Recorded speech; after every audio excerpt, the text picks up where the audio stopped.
Have there been any particular people in your life that have been significant mentors or spiritual Oh, fathers? yeah, a lot of them. My dad, of course, is was the greatest encouragement in my life because he just really believed in me, always did, and he just was always he just so delighted in my successes. Anything that I did, he just celebrated with me, and so that was huge for me.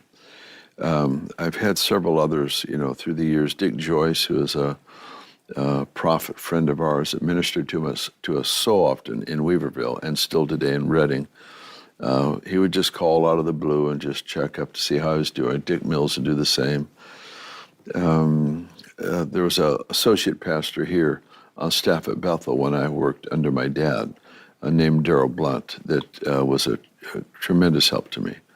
And there's just a lot of those kinds of people, 5 or 6 of them, I suppose, in the last 40 years that have had just great impact on how I live, how I think, how I act towards other people.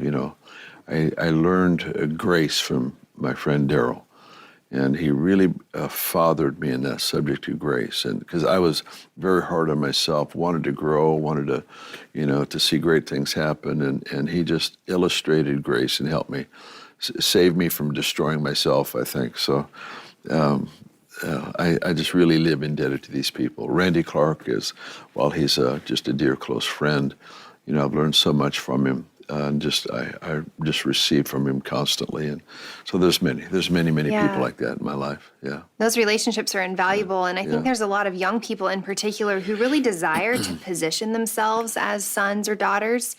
Are there any keys that you would give young people wanting mentorship in their lives that would help them position themselves well and in a posture to receive?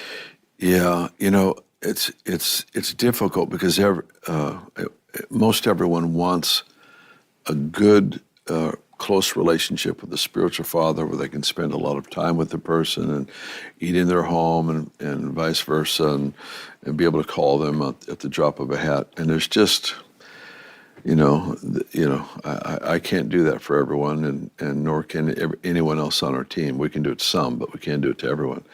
And so what happens is young people will look at somebody they admire, and rightfully so. They will pursue a relationship and feel rejected when they can't get that time. So the first thing I would say is receive the fathering influence that is already in the ministry, in the atmosphere, in the culture. Receive from that, number one. Number two, examine who God has put in your life that may not be famous, may not be behind the pulpit, but really walks the walk. They walk what they say. They do what is taught. They live the culture. They live the experience. They have a depth and maturity. And draw from those folks. And don't worry so much about titles as much as we concern ourselves with function. That I want to be a son. I want to respond to the leadership that God has placed in my life.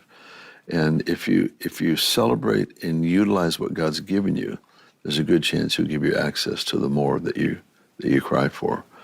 But if we despise the hand that God's already brought into our life because I'm looking for this one, yeah, it's not smart. It's not smart because people usually want somebody who's written the book or pastors the church or travels the world or something, some famous person to mentor them. Well, that would be nice, but there's not enough of them to go around.